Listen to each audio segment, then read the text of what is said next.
O tema desta noite é: somos insaciáveis.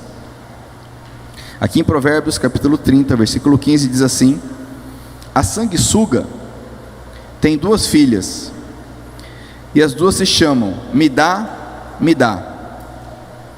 Há quatro coisas que nunca estão satisfeitas: o mundo dos mortos, a mulher sem filhos, a terra seca que precisa sempre de chuva, e o fogo de um incêndio.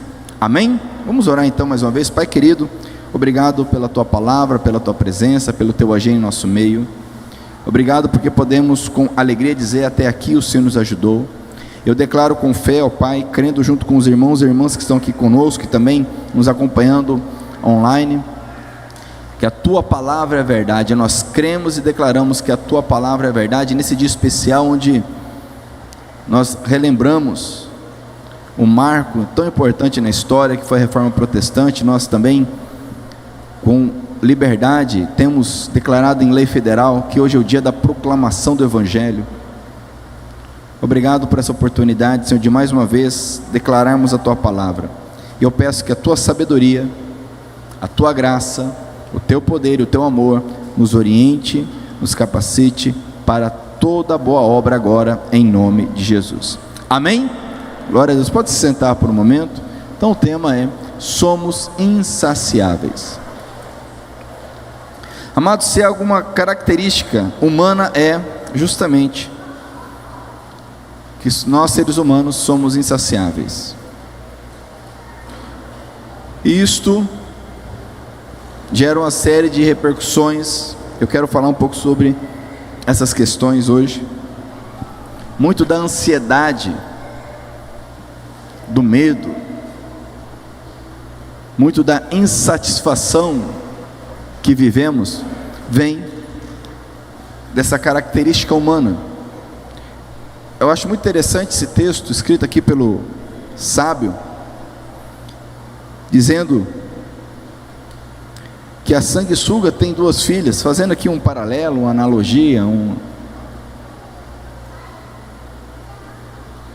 e as duas têm nome, né? Me dá e me dá, ou dadá, dependendo aí da versão que você usa da Bíblia.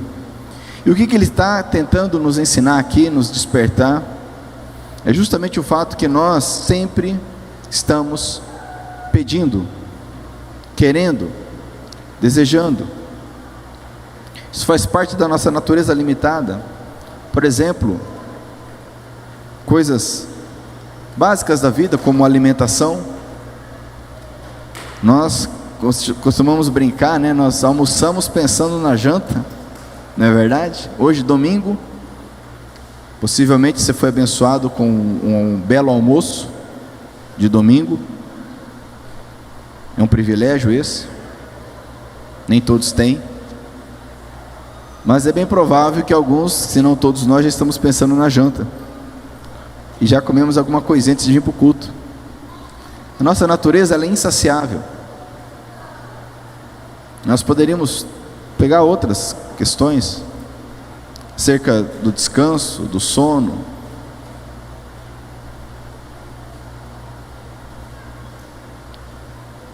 acerca dos elogios, acerca dos prazeres. Há em nós sempre o impulso, sempre o querer mais. E essas duas filhas da sanguessuga são insaciáveis. E ele diz aqui, ele continua fazendo alguns paralelos. Há quatro coisas que nunca estão satisfeitas.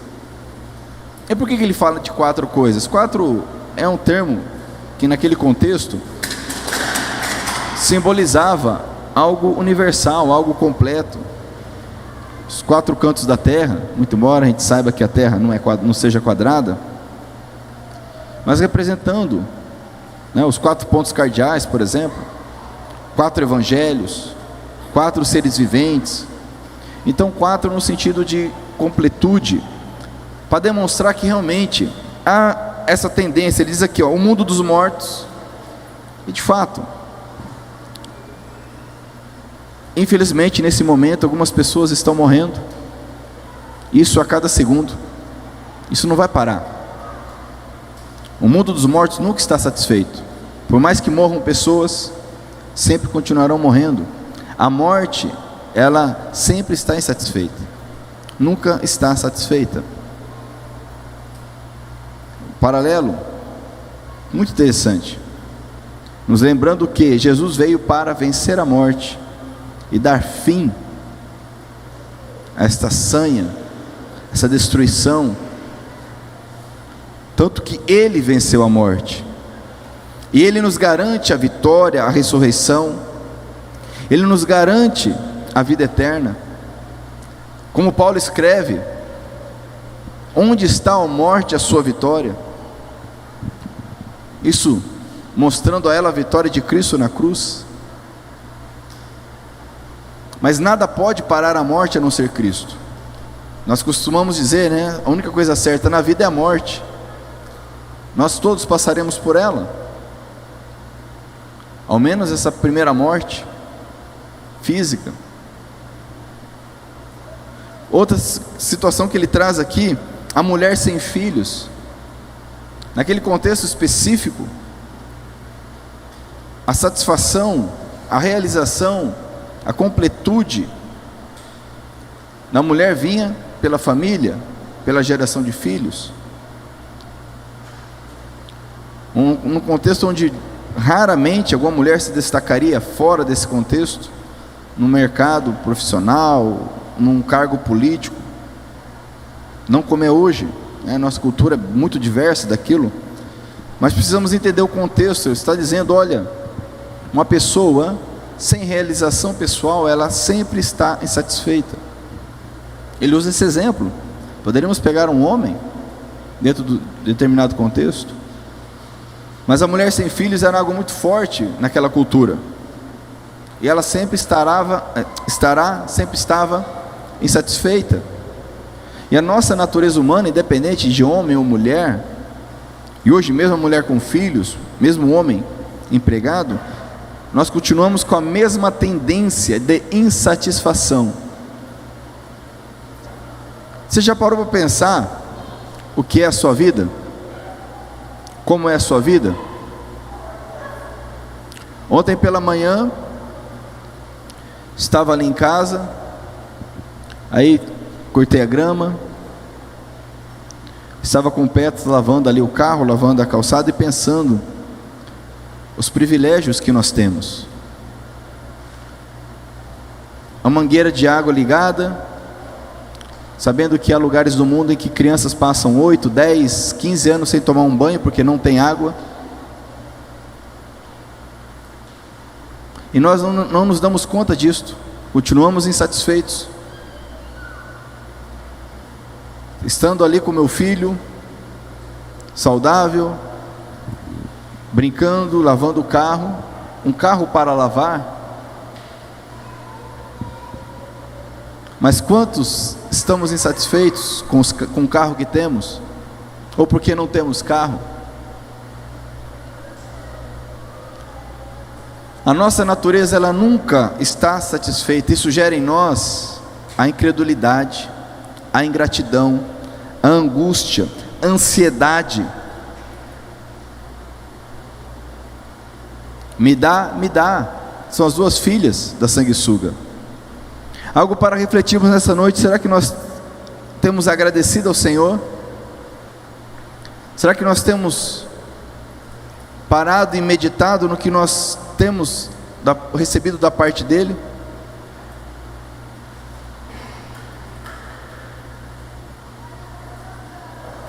Ele diz aqui ainda: a terra seca que precisa sempre de chuva. Falando desse ciclo limitado do nosso planeta que foi feito perfeito por Deus, mas o pecado tem destruído desde então. E por mais que esteja chovendo por esses dias, tempos atrás estávamos com seca, e por mais que chova por agora, esse ciclo ele precisa se repetir, porque senão a terra não produzirá. Ela nunca está satisfeita. Não adianta chover bem esse ano se não chover ano que vem.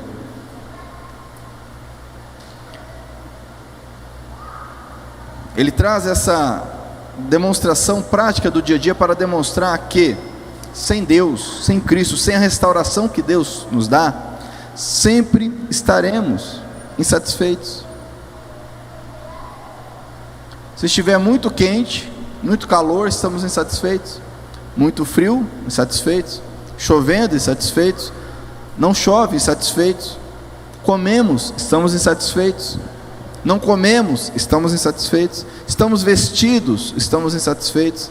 Temos um smartphone, estamos insatisfeitos. Temos acesso à internet, estamos insatisfeitos. Sempre estaremos. Estamos casados, estamos insatisfeitos. Estamos solteiros, estamos insatisfeitos. Temos filhos, estamos insatisfeitos. Não temos filhos, estamos insatisfeitos. Temos emprego, continuamos insatisfeitos. Não trabalhamos, insatisfeitos. Estamos estudando, estamos insatisfeitos. Se nós permitirmos, a nossa natureza humana nunca nos dará paz, nunca nos dará sossego, sempre faltará algo. Há um provérbio que diz: se você espera um momento ideal, você nunca fará. Se você aguarda um momento ideal para fazer algo, você nunca fará, porque esse momento ideal nunca chegará. Sempre temos algo. Há o estresse normal da vida, em qualquer etapa. Desde um bebê, está com os dentes nascendo, ele tem uma fase de estresse. A criança não tem estresse? Tem, olha. O dente começa a nascer, não é verdade? E faz parte da vida, é normal o estresse. O estresse faz parte da vida. E se nós soubermos aproveitá-lo, nós nos fortaleceremos. É lógico que o estresse em excesso, como tudo na vida, é prejudicial. Mas o que seria de nós sem o estresse? Não cresceríamos. Mas a nossa insatisfação, a nossa natureza humana, que é insatisfeita sempre, não nos permite percebermos as bênçãos de Deus. Já parou para pensar nas bênçãos que estamos tendo agora? Você saiu de casa, penso eu, se não todos, a grande maioria aqui, alimentado, vestido, está na casa aqui, consagrado ao Senhor, ouvindo a palavra, confortavelmente, ou em casa, assistindo online. Temos problemas, circunstâncias difíceis, quem sabe para amanhã, segunda-feira, você tem vários problemas para enfrentar, mas isso não pode me impedir de agradecer ao Senhor, porque a sanguessuga tem 2 filhas. Quais os nomes das 2 filhas da sanguessuga? Me dá, sim ou não?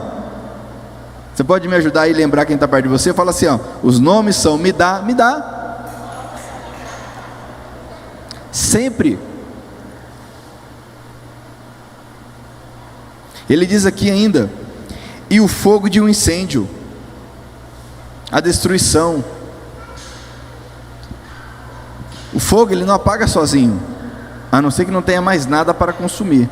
Mas se deixar, começar a pegar fogo numa mata, não, deixa que vai apagar sozinho. Será que vai?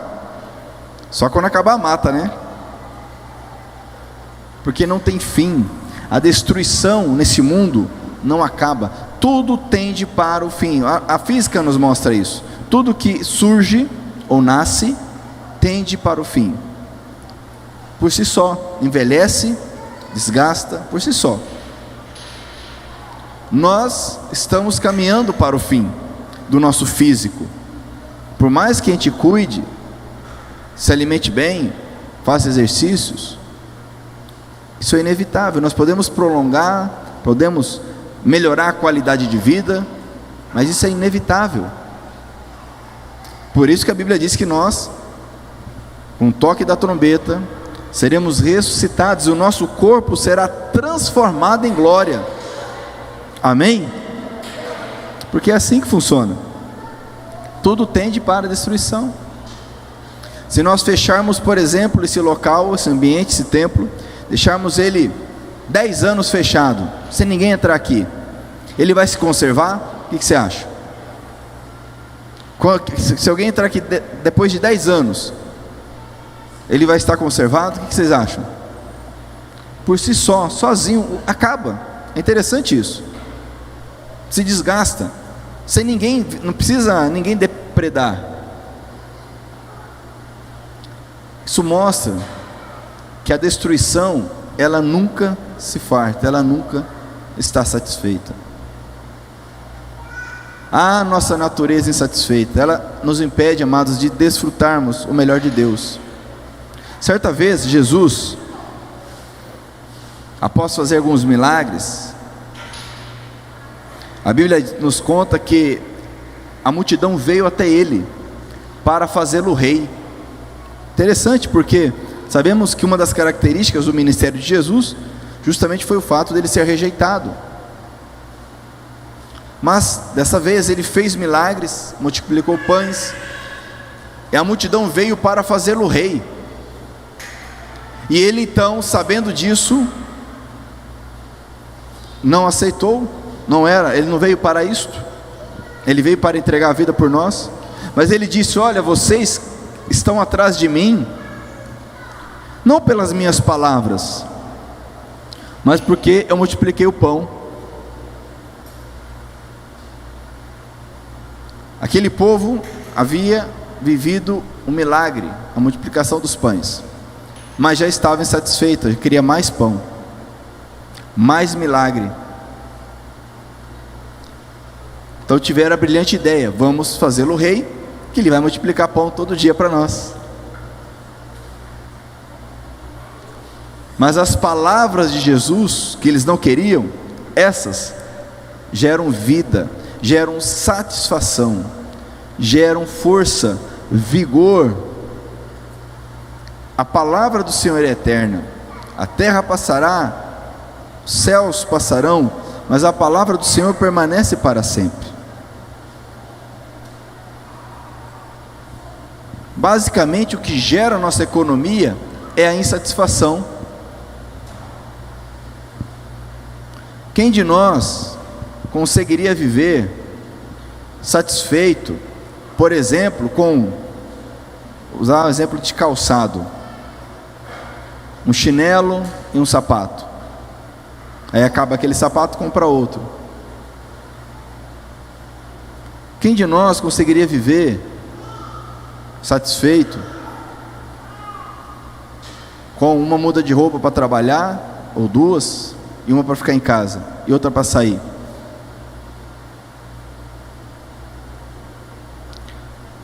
A nossa insatisfação gera muita coisa, e muitas vezes nós não percebemos. Não estou falando que é errado, que é pecado se vestir bem, estou te dando um exemplo de como somos insatisfeitos, e se nós não cuidarmos, nos tornamos escravos disto. E aí é onde eu quero chegar, porque a nossa insatisfação, ela não vai acabar, porque ela faz parte da nossa natureza humana. Ela só acabará quando Jesus nos transformar por completo na ressurreição. Até lá ela vai permanecer. A questão é: eu não posso me deixar dominar pela insatisfação. Amém? Eu tenho que me lembrar que a sanguessuga tem duas filhas: me dá, me dá.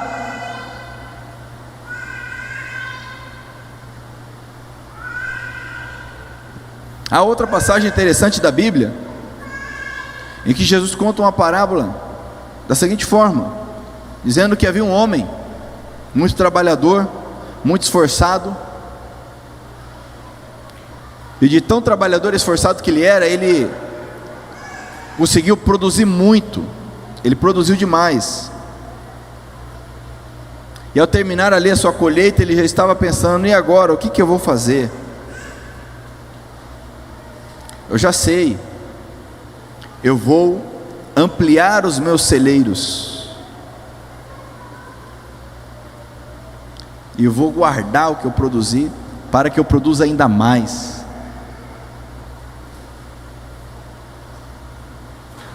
Mas a Bíblia diz que naquela noite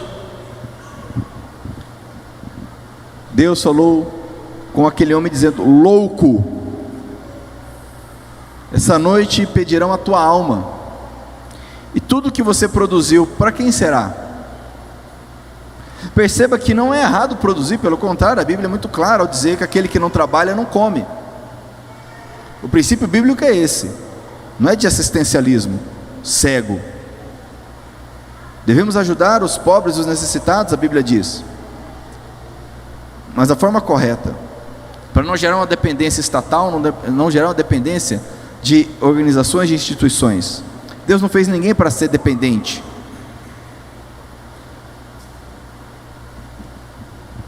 O princípio bíblico é aquele que não trabalha não come.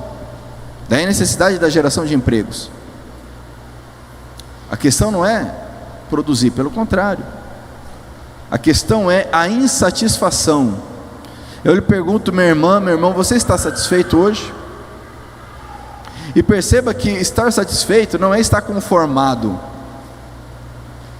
porque a Bíblia também nos adverte a não estarmos conformados com este mundo. É lógico, há muita coisa na minha vida que precisa ser aperfeiçoada e melhorada, nas mais diversas áreas, mas isso não pode me fazer esquecer as bênçãos de Deus. Isso não pode impedir a satisfação do Senhor na minha vida. Dormir em paz, dormir tranquilo,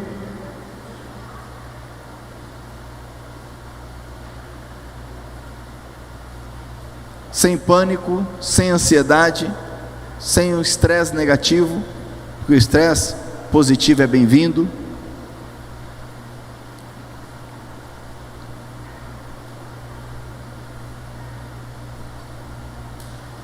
Abra comigo a sua Bíblia, se você pode fazer, em Romanos, capítulo 6.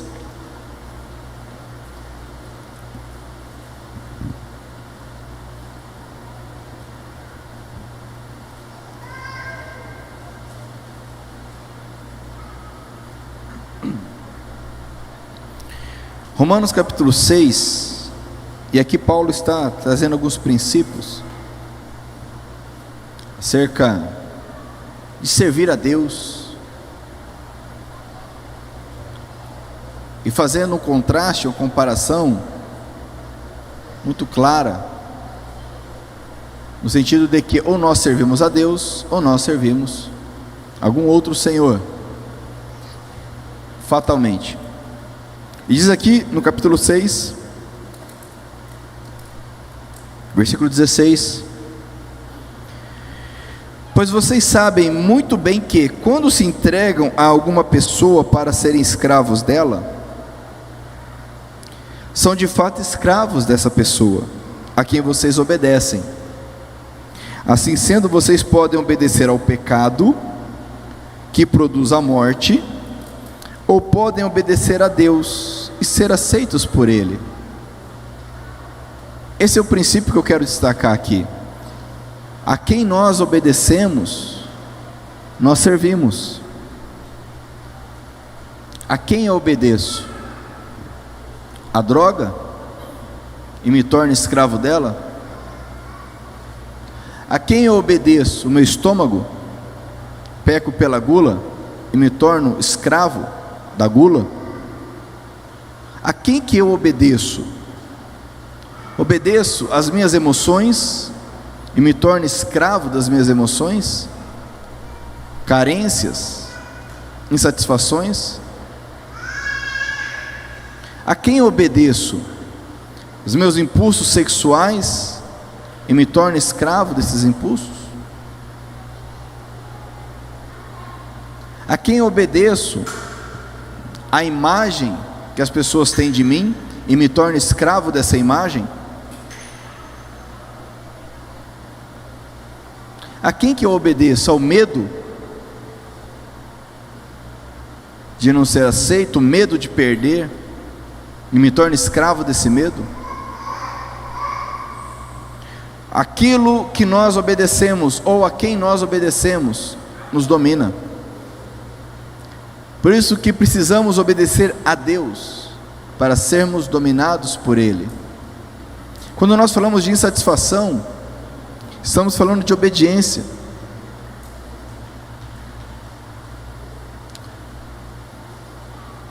compulsões, medos, ansiedade. O que te preocupa?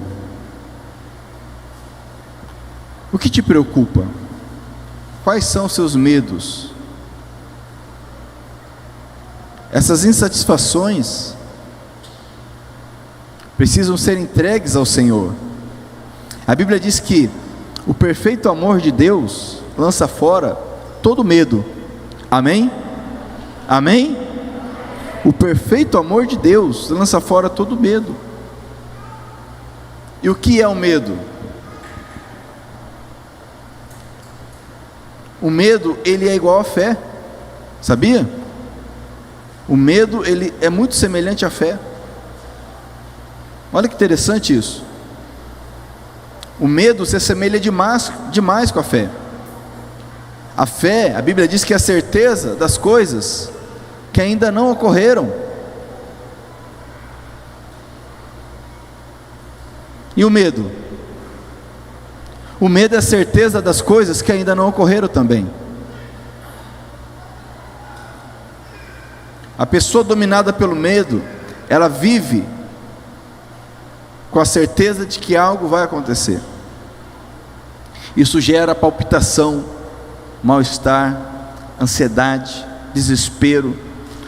Aquele que vive pela fé, ele sabe, ele crê que algo vai acontecer. Mas isso gera paz, alegria, satisfação, segurança, ousadia, confiança em Deus. A diferença é pequena, mas o resultado é infinitamente superior ao que nós podemos medir. Você tem certeza de que Deus te ama? Olha que pergunta. Você tem certeza que Deus te ama? Porque sabe que muitos de nós, às vezes, cremos em Deus, sabemos que Deus existe, que Deus está lá cuidando, mas no fundo nós não temos a convicção de que Ele nos ama.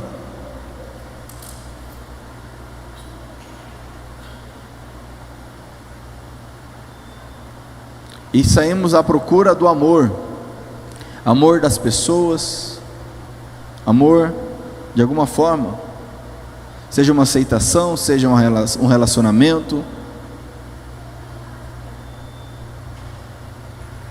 As mídias sociais deixam isso muito claro, muito exposto, a necessidade da aceitação, de demonstrar: ó, eu também faço parte, ó, eu também sou, olha, eu também tenho.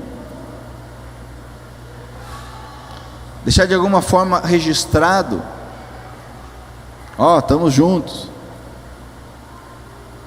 Quando na verdade é em nós o medo de sermos rejeitados. Porque por mais que somos aceitos por alguém, isso não satisfaz o coração. Esse é um perigo dos adolescentes, por exemplo. Por mais que os pais os aceitem, muitas vezes isso não preenche o coração. E é necessária a aceitação de fora. E ele começa então a fazer coisas para ser aceito.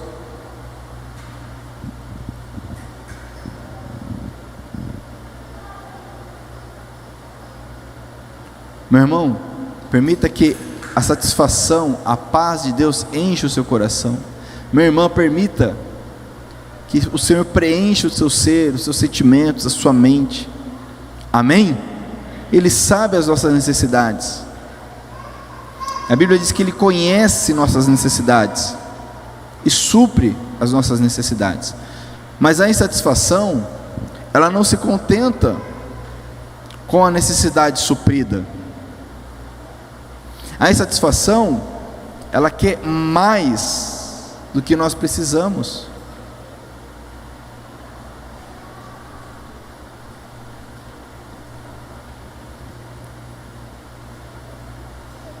Não sei se você já passou aqui por algum período, algum retiro espiritual, algum período de jejum, por exemplo, 3, 4 dias, uma semana em jejum. Uma das coisas que nós percebemos quando saímos desse ciclo é o quanto nós não precisamos de muitas coisas, quanto nós comemos, bebemos, consumimos muito mais do que nós precisamos. Isso eu estou falando de uma normalidade, não estou falando nem do que nós consideramos excesso, porque tem coisas que nós olhamos e falamos, nossa, é demais, né? Estou falando da normalidade, da nossa normalidade, do que nós consideramos normal, médio, padrão, aceitável. Paulo escreve: aquele a quem nós ouvimos nos tornamos escravos. A quem você tem ouvido?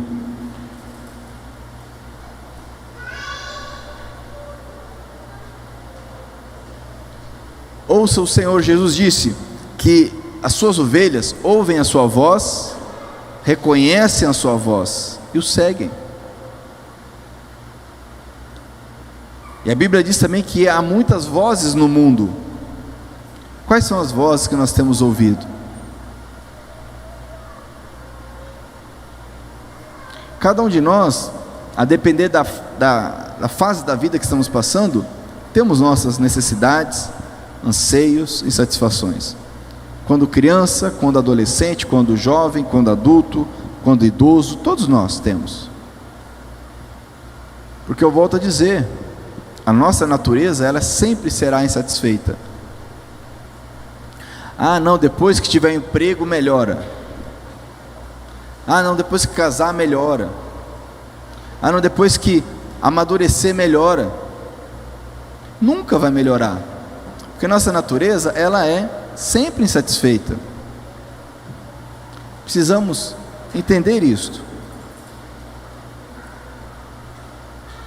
entregar ao Senhor nossas necessidades, nossas expectativas. Eu vou ler de novo esse texto que eu gosto demais, que está lá em Filipenses, se você puder abrir comigo, que nós temos lido já há alguns domingos no início do culto, aqui no capítulo 4. E olha que Paulo, esse mesmo Paulo, ele escreveu em outra oportunidade, dizendo: olha, eu aprendi a viver contente. Eu aprendi a viver contente. Ele escreve dizendo: olha, eu aprendi a viver contente em toda situação, com muito, com pouco. Então me chama a atenção aqui primeiro verbo aqui, aprendi. Perceba que viver contente não é natural, nós precisamos aprender. E o espírito que atua muito forte nesses últimos dias, no mundo todo, é: não se contente. Você tem direito. Você tem direito de ser feliz. Você tem o direito. Você manda na sua vida e não importa a mais ninguém. Você tem o direito de ser feliz. Isso é o que nós mais ouvimos, vemos e aprendemos. Isso tem gerado destruição, mais e mais insatisfação. As pessoas não assumem mais a família, não assumem mais os filhos, não assumem mais os compromissos. Apertou o calo, não, eu tenho o direito de ser feliz. Ficou difícil, estreito, apertado, eu tenho o direito de ser feliz. E é uma mentira que não gera felicidade, porque ser feliz não é um problema, mas essa mentira não gera felicidade, gera insatisfação. Paulo escreveu: eu aprendi a estar contente em toda situação. Eu preciso aprender, você precisa aprender a estar contente, não é conformado, mas contente, grato. Filipenses capítulo 4 diz, versículo 6: não se preocupem com nada, mas em todas as orações peçam a Deus o que vocês precisam, e orem sempre com o coração agradecido. E a paz de Deus, que ninguém consegue entender, guardará o coração e a mente de vocês, pois vocês estão unidos com Cristo Jesus. Deixa eu lhe falar um pouco sobre este homem que escreveu essas palavras, inspirado pelo Espírito Santo. No exato momento que ele escreveu essas palavras, ele estava preso. Eu não sei se alguém aqui já esteve preso. Seja porque cometeu um crime, seja porque foi preso injustamente. E quem trabalha com direito sabe que não é nada raro pessoa presa injustamente, nem um pouco. Ou se alguém aqui já teve a oportunidade de visitar um estabelecimento prisional. Nós temos aqui em Nova Andradina um estabelecimento prisional. Paulo estava justamente preso quando escreveu essas palavras. Ele não estava de férias, ele não estava na melhor fase da vida. Esse mesmo Paulo que nos fala que devemos estar contentes, é o mesmo que ele orou ao Senhor, porque a Bíblia diz, ele escreve, que havia um espinho na carne dele, algo que o incomodava. Ele compara a um mensageiro de Satanás que os bofeteava. Muitos especulam acerca do que era, não nos interessa. Se a Bíblia não escreveu, porque não nos interessa. Mas o fato é que ele tinha um espinho na carne, a Bíblia diz que ele orou por 3 vezes. E Deus respondeu, falou: Paulo, a minha graça te basta.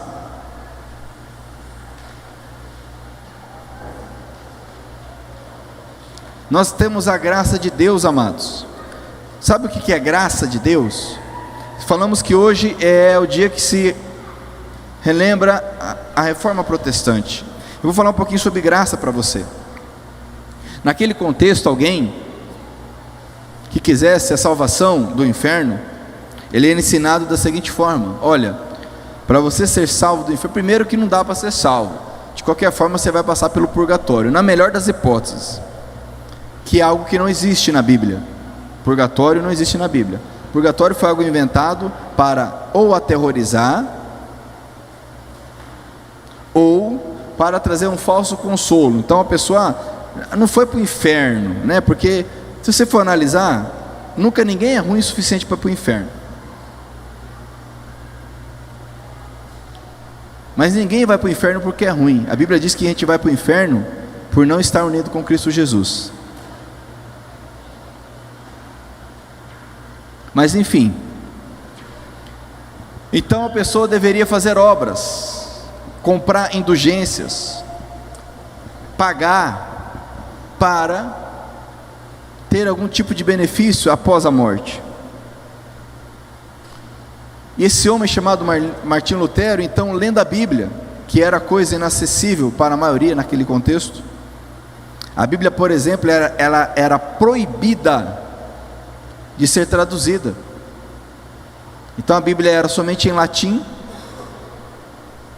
ou o grego, ou as escrituras hebraicas.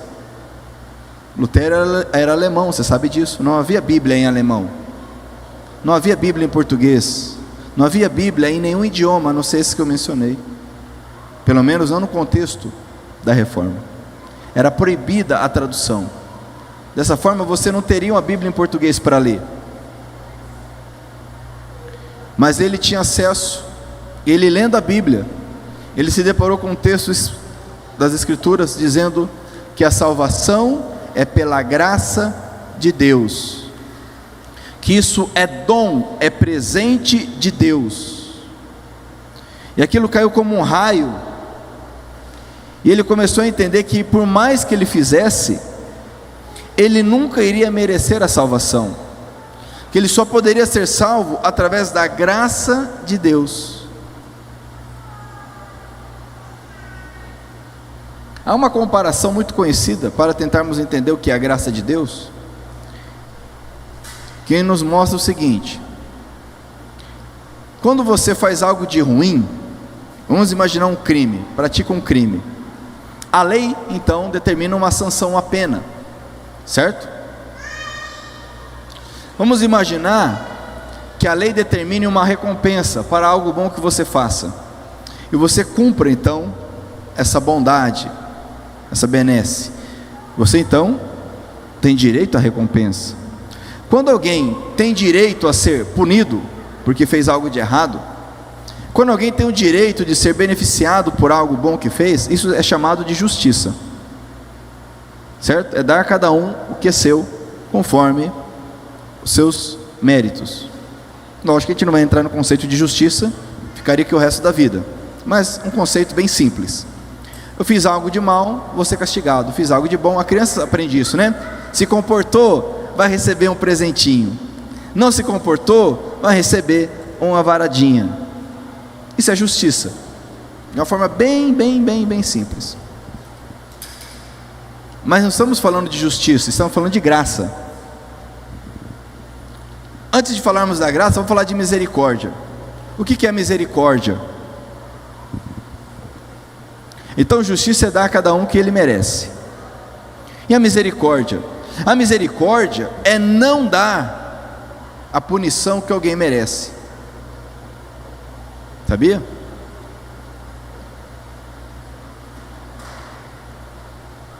A misericórdia, ela surge quando alguém que não merece é beneficiado.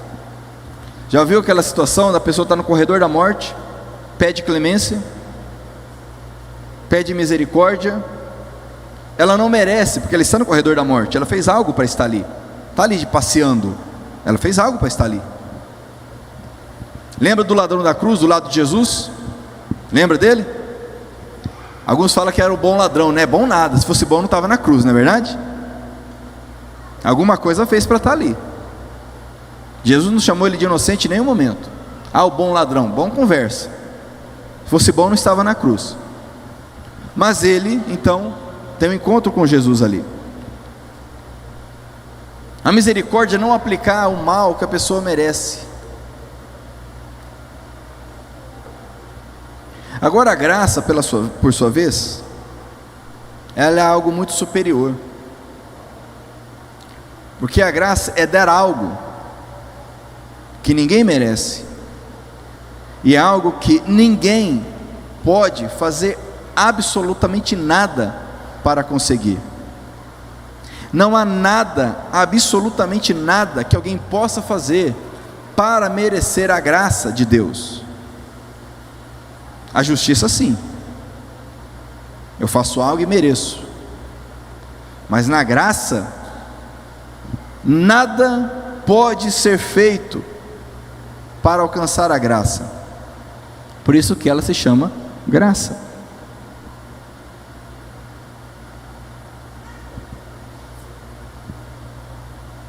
E o Deus Todo-Poderoso então nos alcança com a sua graça, e nós continuamos insatisfeitos.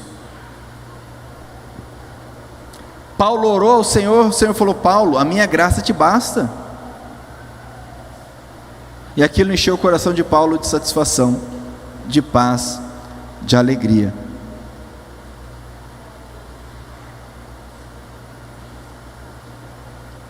Meu irmão, como que está a sua luta? Meu irmão, como está a sua luta com a insatisfação? Cuidado, porque você pode estar perdendo, bem provavelmente está perdendo bênçãos de Deus por estar insatisfeito. Não se contenta com o que tem alcançado em Deus. Não se esqueça das duas filhas da sanguessuga: me dá, me dá. Essas não têm fim.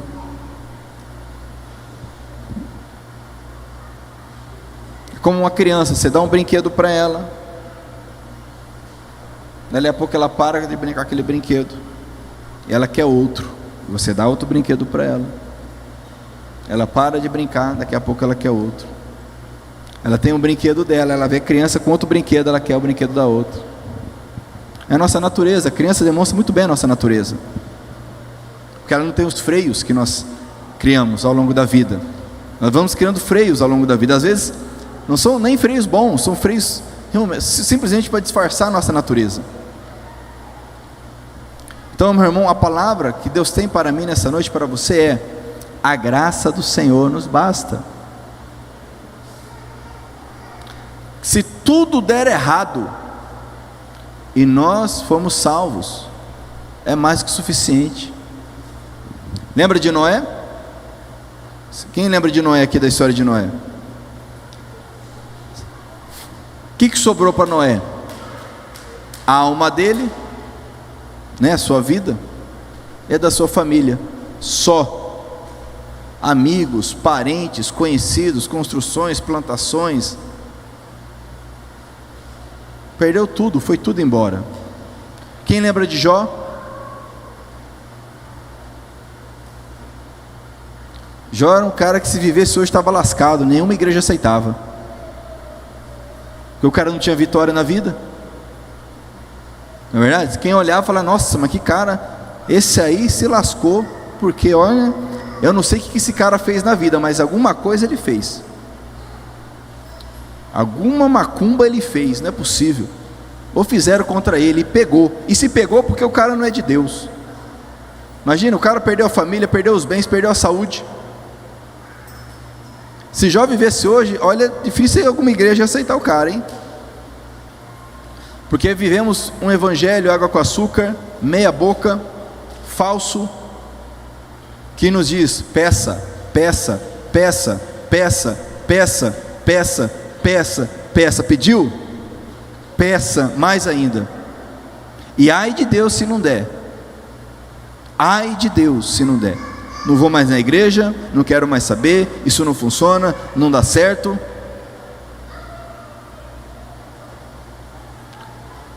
Essa natureza humana, travestida de fé, isso não é fé. A Bíblia diz: ainda que eu ande pelo vale da sombra da morte, o que vai acontecer? Oi? Eu não sei se você já passou pelo vale da sombra da morte, eu ainda não passei, não quero passar. Mas ainda que eu ande pelo vale da sombra da morte, não temerei mal algum, diz a palavra. A questão é: será que se eu passar pelo vale da sombra da morte, eu vou permanecer firme em Deus? Ou a minha insatisfação vai tomar conta de mim? Eu vou começar a ouvi-la e vou me tornar escravo dela? Porque é muito bonito a gente recitar o salmo, não é verdade? É lindo. Mas vivê-lo, viver o evangelho, amados, eu termino com isto. Jesus é muito claro ao dizer que há dois caminhos. Quantos caminhos existem? Dois. Ah, mas isso é muito radical. É verdade, concordo, demais. Quer ver algo radical que Jesus diz? Que muitas vezes a gente não sabe que foi Jesus que falou, porque não é pregado, mas eu gosto de relembrar isso para mim. Jesus falou assim: quem comigo não ajunta, espalha. Olha que coisa. Não tem quem não está fazendo nada, ou a pessoa está ajuntando com Cristo ou está espalhando. Mas vivemos numa era em que não pode haver radicalismo. Tudo está certo, tudo está correto, nada está errado. Tudo é certo, tudo é bonito, tudo é correto, e não há nada errado. Distorções e mais distorções. Mas a palavra do Senhor é muito clara, dizer que existem dois caminhos: um caminho estreito e um caminho largo. O caminho largo leva para a perdição. E por que ele é largo? E as pessoas vão por ele? Jesus diz: muitos vão por ele. Porque a pessoa insatisfeita, ela acumula muitas coisas ao longo da vida. Ela acumula, acumula, acumula, acumula. Acumula bens, acumula sentimentos, acumula relacionamentos, acumula dores, acumula decepções, acumula vitórias. Ela nunca está satisfeita, e ela não vai passar pelo caminho estreito, porque para passar no caminho estreito basta uma coisa. O que basta? Jesus, só Jesus, e Ele está aqui dentro, no coração daquele que crê. Estava explicando para o Petros essa semana, que ele assistiu o vídeo, né, do Ministério Infantil semana passada, uma bênção, foi ministrado. Ele queria ver Jesus durante a semana. Aí eu mostrei o vídeo, assistimos o vídeo, explicando para ele: Jesus está no coração, mas está no céu, está em todo lugar. E cadê Jesus? Jesus está no coração de quem crê. Só isso basta para passar pelo caminho, mais nada. Mas o insatisfeito, ele quer levar algo mais. Nunca está bom.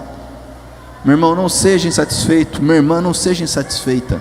Porque a sanguessuga só tem 2 filhas.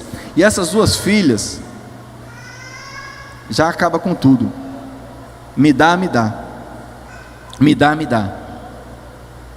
Me dá, me dá. Você já recebeu alguma coisa de Deus sem pedir para Ele? Ele dá mesmo quando a gente não pede, amados. A Bíblia diz que aos seus Ele dá quando estão dormindo. Devemos pedir as coisas para o Senhor, a Bíblia diz. Mas não é só isso, não é só pedir. Porque muitas vezes, como o Tiago escreve, nós pedimos e pedimos mal e não recebemos, porque pedimos apenas para saciar a nossa vontade, o nosso ego.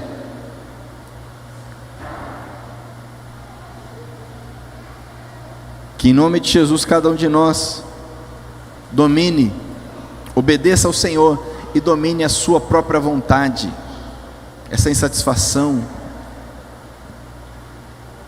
Amém? Glória a Deus. Entenda isso, precisamos entender. Isso gera paz, gera tranquilidade. A nossa natureza é tão interessante. Eu vou terminar com esse exemplo. Diz a história que logo após a Guerra Mundial, algumas crianças, alguns adolescentes ali que foram libertos de campos de concentração. Isso é contado no livro O Seu Dinheiro. E ali então elas começaram a ser cuidadas por, perderam o pai, perderam a mãe, a avó, perdeu a família toda. Não tinha ninguém. E alguns governos, instituições começaram a cuidar. E começou a ser percebido em algumas situações que algumas crianças não dormiam, não conseguiam dormir, por mais que estavam alimentadas, vestidas, cuidadas. Até que alguém teve a ideia ali, analisando a situação, alguém que entende um pouco mais da psicologia, falou: olha, faz o seguinte, fala para a criança o seguinte: você pode comer à vontade, mas esse pedaço de pão aqui, esse pão aqui, é para amanhã. Pode comer o que você quiser, mas esse pão aqui é para amanhã. Ok? Você vai dormir com esse pão, é seu para amanhã, tá bom? Tá bom. E as crianças começaram a dormir tranquilamente. Por quê? Havia, pela experiência que passaram, uma ansiedade, um pânico, uma inquietação com o dia de amanhã. Por mais que estavam vestidas, alimentadas, estavam cuidadas, racionalmente sabiam que no outro dia teria, mas as emoções estavam tão feridas, a saúde mental abalada, que não adiantava. Ela tinha que dormir com um pedaço de pão aqui, para se acalmar, sabendo que alguma coisa teria no dia seguinte. Lógico que isso é um exemplo extremo de pessoas que passaram por situações extremas, mas quantos de nós não estamos assim, precisando nos apegar em alguma coisa para dormir bem? Precisamos nos agarrar em algo para ter um pouquinho de paz, uma paz falsa. Em nome de Jesus, permita que o príncipe da paz domine o seu coração. Amém? Amém? Glória a Deus. Com relacionamento, sem relacionamento, com dinheiro, sem dinheiro, com emprego, sem emprego, com filho, sem filho, com saúde, sem saúde, nosso fim é o mesmo. Se nós cremos em Cristo, vamos nos encontrar na glória. Amém? Esse é o fim, que na verdade é eterno, não tem fim. E mesmo assim Deus é tão bom, nos dá tantas coisas que não precisamos, tanta coisa que a gente não precisa e Deus nos dá. Eu quero te convidar, se você puder ficar em pé para orarmos. Eu termino aqui, termino com isto.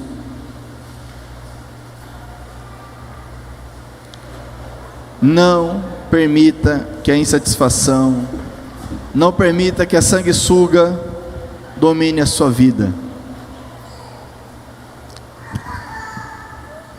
Permita que a paz de Cristo enche o seu coração.